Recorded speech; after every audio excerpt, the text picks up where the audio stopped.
I want to basically make a shortlist of what I believe to be the best 5 projects in that first 100 so far. So having said that, I'm going to begin the countdown now on the list. So in descending order from 5 to 1, I'm going to pick my 5th favorite project from the first 100.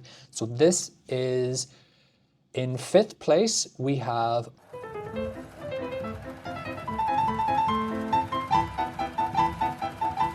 So 49 is this fantastic little playful project that I really loved talking about the first time I came across it in one of my earlier episodes. So what you're seeing on screen here now is the aerial view.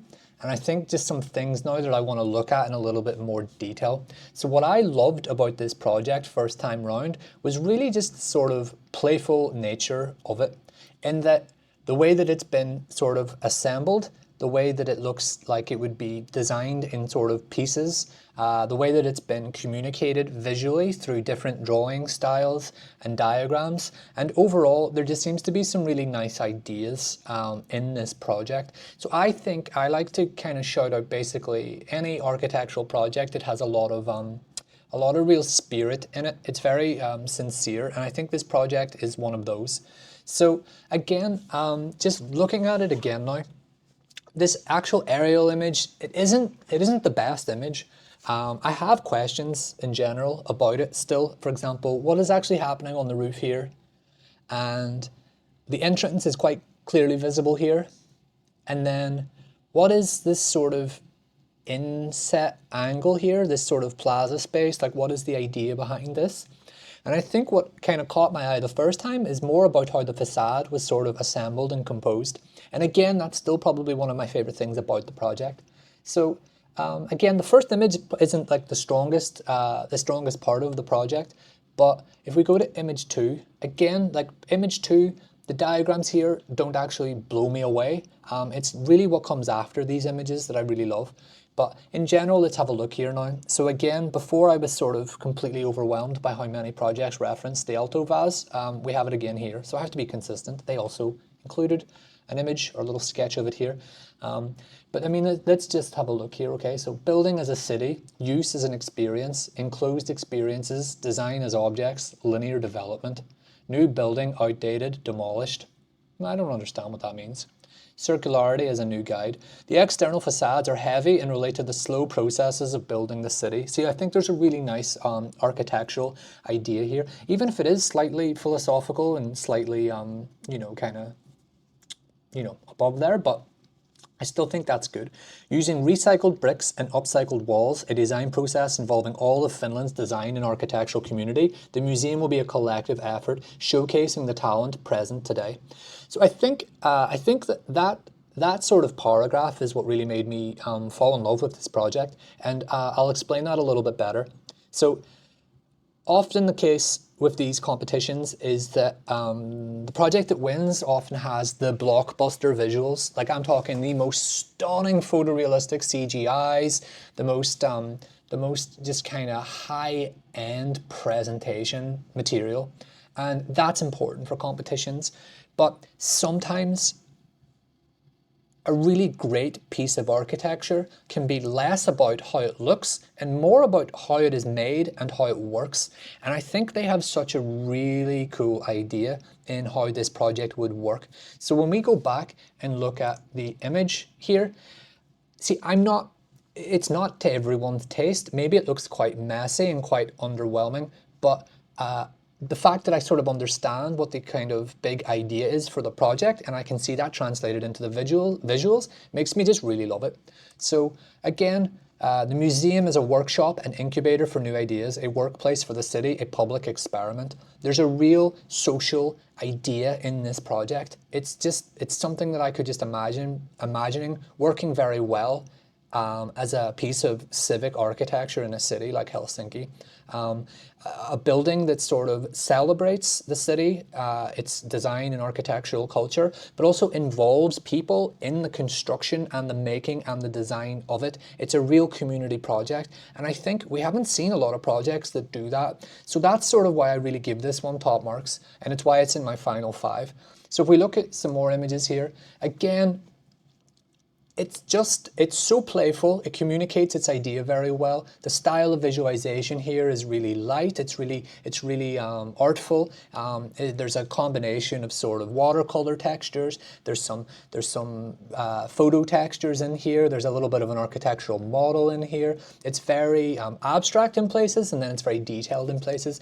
And I think because I've made a previous video about the sketch that we're going to look at in a minute, but I think it's really important that architects don't play their hand with, you know, stage one necessarily. I mean, hold some things back. Not everything has to be fully resolved. So I do love that about this project and this type of image. And then again here, the sketch, which I've talked about before. It's really just a project that I think it's really just a project that I just really like. I think they're less concerned by architectural aesthetics and much more concerned about how the project would work as a piece of social architecture. So I'm a big fan. Again, they have some really nice construction details here. I mean, they're not details, but there's been a consideration of construction. The reference, I mean, it's one of the few projects that uses a reference that actually fits. They haven't just planted a reference from Finnish architecture and you know, just suggested, oh look, we've looked at Finnish architecture, we get it. No, these guys get it. They've translated one idea into their project, and it looks like it would work very well.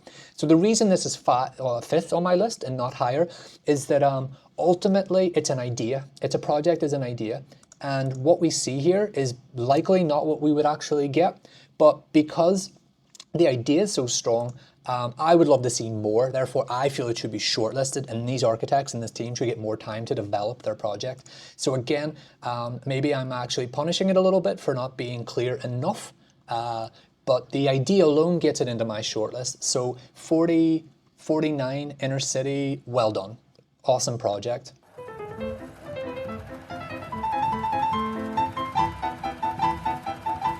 In fourth place, we have 95. So I talked about this in the last episode, and again, similar to the fifth place entry, 49, I really am sort of pushing this project, and I've put it in my shortlist because I really want to see more of it. And I think basically the criteria for this shortlist is, do I want to see more of it? In other words, do I want to see the architects get more time to develop it at stage 2? What is the quality of presentation and communication overall, and what is the architectural quality of the project overall? So I suppose that's kind of like the main criteria really is design and communication, and then like the X factor is, do I want to see more of this project? Would I like to see it, you know, up a level? Would I like to see it at stage 2? And this is another project I would like to see it at stage 2. So again, a lot of really big architectural, well, not so much big, but a lot of very good architectural ideas here. I mentioned in the first review for this project, in my opinion, the projects that seem to be most successful utilize the square footprint, and they are quite playful with that in terms of how they sort of calibrate the location of that footprint. Again, overlooking and daylight is going to be an issue in this project for most of the proposals, but I do find that the square footprint is probably the least offensive and aggressive to the existing context, in that it enables the project to somewhat be set back. And clearly, because so many architects have managed to compress the program into a square footprint, there isn't much need for it to be, you know, fatter or bulkier than that, but that's just an observation of mine. So the AD Museum, yeah, so it's a compact building closely related to the heights and volumes of the existing urban fabric. So there is a sensitivity here with the overall form and mass of the proposal. The building rises confidently to be visible from distance. It introduces a top floor with excellent views and a sunny spot even in the afternoons. So again, just from looking at it, it's quite nice. It looks like a very interesting piece of architecture. Again, I can't help it. I'm a sucker for sketches, but the sketches here are just fantastic. So what is a proper architecture and design for hosting exhibitions, discussions, and festivities about architecture and design? Is there a perfect backdrop oscillating between the general qualities of a Okay, it's quite a lot here. This proposal search is to be confident and makes a distinguished appearance in the urban context. It learns equally from the art of building a barn with limited resources and the art of building a palace with a sophisticated choreography. Now, I really like all of that. I think there is something quite modest about this proposal. It looks somewhat affordable. It's not this lavish, over-the-top, parametric, AI-generated blockbuster piece of architecture. It's modest. It seems somewhat appropriate. Now, I am not the gatekeeper on what is considered traditional in a site like Helsinki, but I find this quite inoffensive in a way. Again, sketches are unbelievable. What else have we got here? Our strategy is to make a very compact building with general qualities for maximum freedom in an unknown future. Okay, that's a little bit ambitious. The structural design will be as rational and economic as is a warehouse. Now, the idea of a warehouse as a museum is quite strong, and I quite like that, because at the end of the day, a museum is storing objects of interest to the public, and warehouses are quite good at storing things. So there is a nice little connection there that I think they should pursue.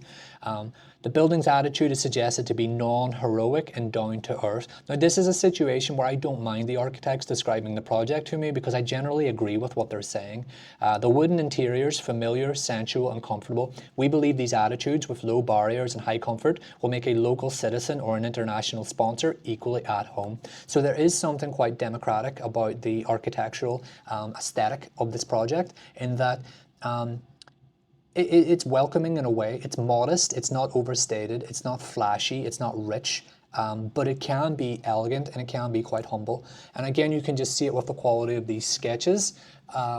There's a real consideration for how the spaces work and for how the building itself works in the context of the city. Again, not enough architects have included street views and views from the other parts of the city of their project, and this one does that quite well. And again, this sketch is wonderful in that it sort of indicates basically how it relates to the height and scale of the adjacent buildings. So yeah, really love this page. Image 3, again, really, it's quite quiet, it's quite understated. I'm a big fan. Image 4, again, same criticism as I had when I first reviewed this. It is a little bit gloomy. It's a little bit gloomy. The images in general are quite desaturated, but that's fine. The real important thing here is that I want to see more of this project, and that is why I have included it on my shortlist. So let's see here. In 4th place, Project 95. Well done. If I had the power to do so, you would be making it through to stage 2. So well done. Okay, so next project.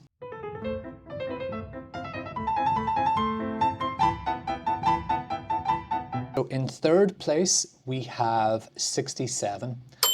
Inland landscape. So this is a project that really grew on me when I reviewed it the first time as I went through each of the slides.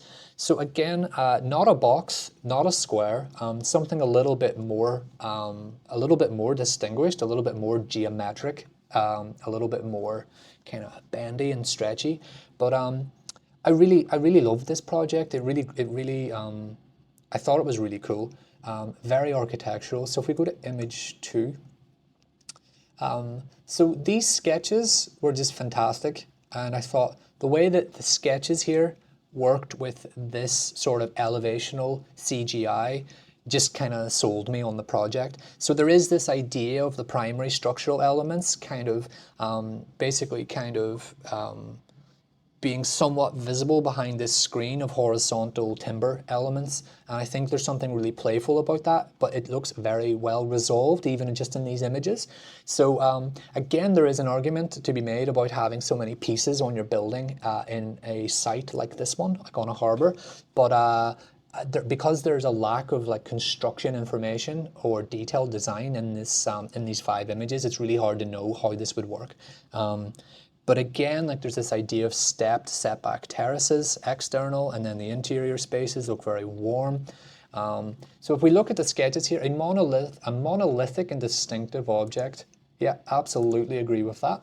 Iconic yet accessible to people. Accessibility is important. The structure supports an ever-changing interior. That's important. So an adaptable interior, always very good for a museum.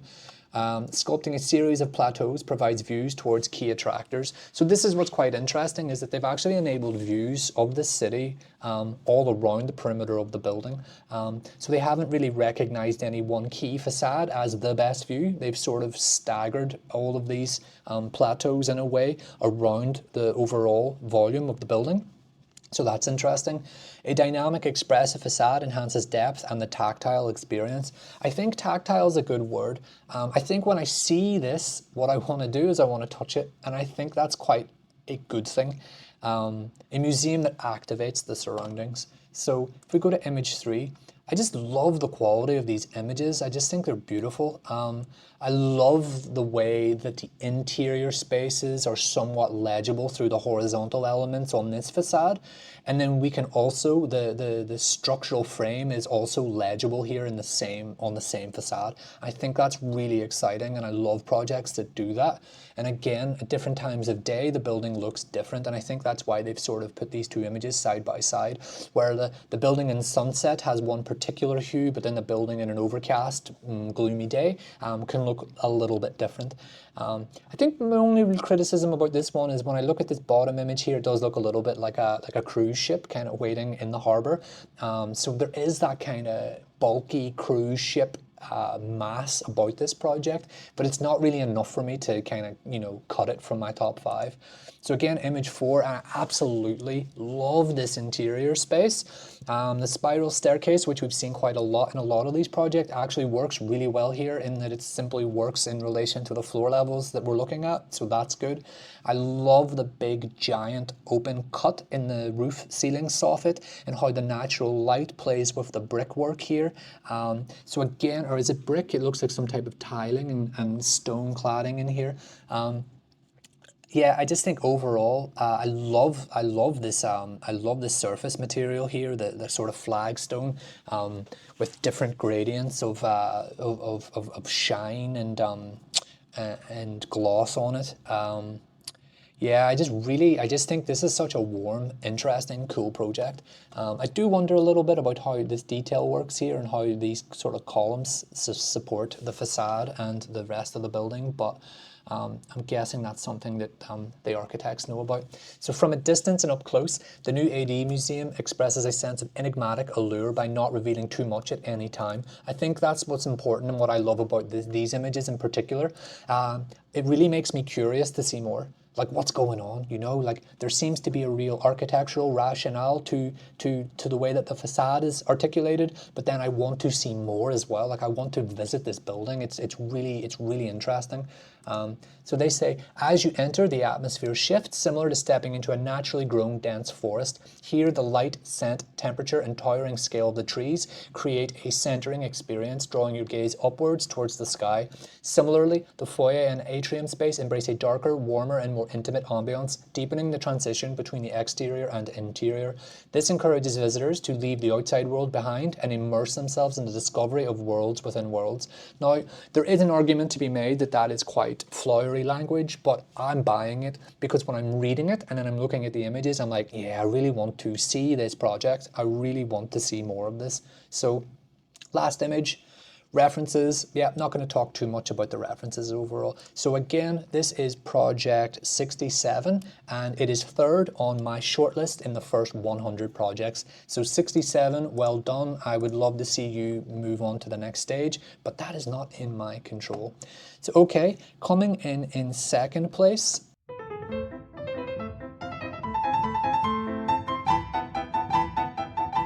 we have the Hearth. I think I'm saying that correctly. The Hearth. This is a project that actually surprised me quite a lot, in that not a lot of projects have sort of done something like this, where I think I've talked a lot about the Oslo Opera House by Snøhetta and how they use the roof as a surface for people to visit and walk and traverse. This project is trying to do something quite like that, but actually quite like this overall. So humans have always sought a home. Ancient nomads and gatherers wandered in search of cozy and safe places. Settled farmers built and protected the first primitive huts. Then came towns, cities, metropolises, and agglomerations consisting of large and small homes. The world changes, but the concept remains the same. A home serves as a point of reference, with the hearth stone at its heart, a place to build a fire for warmth, safety, light, and gathering.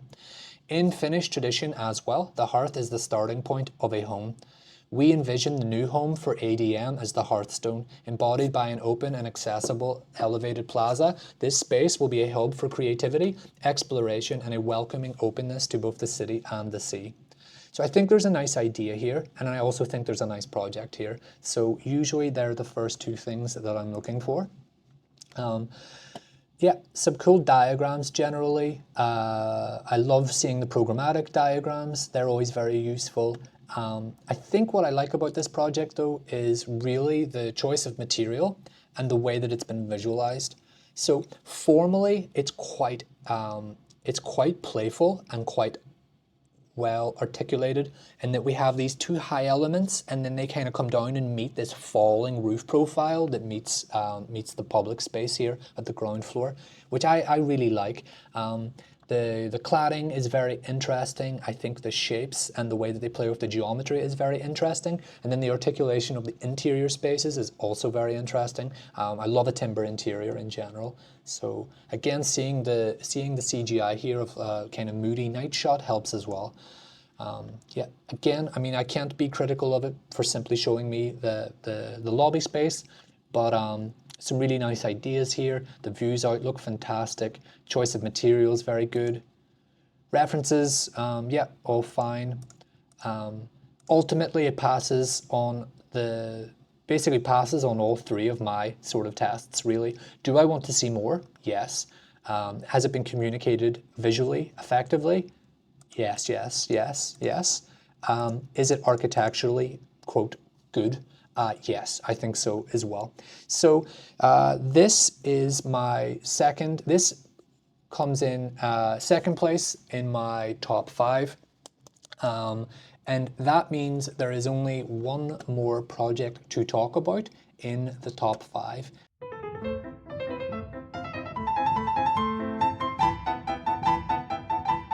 Proposal 30, the Baltic Diamond. This might be one of the first projects that I really loved, and it really actually got me excited for what this competition could deliver. I don't know if it is, traditional or appropriate for Finland and Helsinki, but as a piece of architecture, I think it's awesome. So if we look at the criteria in general for compiling this shortlist, graphic presentation, it's like 10 out of 10, and I'll talk about that in a minute. Architectural quality, I don't know if it's a 10 out of 10, but it's very strong, it's very high. Architecturally, it's very exciting. I love it. And then do I want to see more? Absolutely, I want to see more. So let's have a look at it again here. So the Baltic Diamond, I think what stands out most really is its position in the site and the overall form and shape of its footprint. So it is very much a diamond. So when we go to image 2, this was the image that really sold me on the project, and I knew straight away we were dealing with a very high quality team of architects and piece of architecture in general, simply in how effectively they communicate their ideas and their ambitions for the site and for the project. So let's look at this again now in a little bit more in depth. So ground floor, public, opaque protection towards the busy road, permeability ground floor towards the city. So they've considered really how all of the facades work at ground floor level. And then at step 2, you have semi-private. Step 3, you have private. And then step 4, the cladding, the skin that sort of envelops this entire project is, skin equals C. And even just the simple things in that it's been sort of colored in the same way graphically as the C itself, and that the building itself also continues that sort of graphic identity is just super effective. So the morphological study is what really kind of got me excited about this. So again, they've just taken a rectangular footprint. They've recognized this sort of